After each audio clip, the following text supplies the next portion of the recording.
खुलुमबाय आं उदांस्रि मोसाहारि बड'लेण्ड बुब्लिनि जानानै बयखौबो बरायना लाबाय।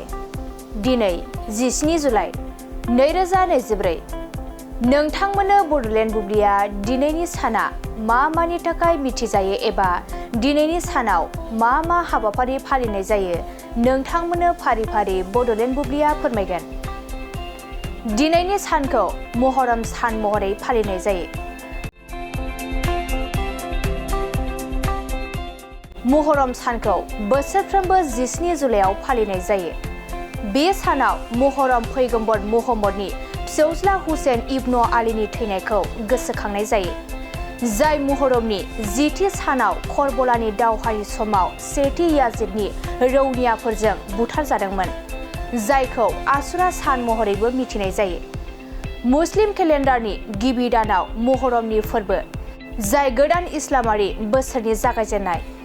बेनि अनगायैबो दिनैनि सानखौ world day of international justice, send and electronic ग्रीटिं card day आरो ग्लियोब्लास्टमा एवारनेस डे महरैबो फालिनाय जायो। नोंथांमोननो बड'लेण्ड बुब्लिया दिनैनि सानाव मा हाबाफारिजों मिथिजायो आरो मा हाबाफारिखौ फालिनाय जायो फोरमायबाय। गोजोन्थों।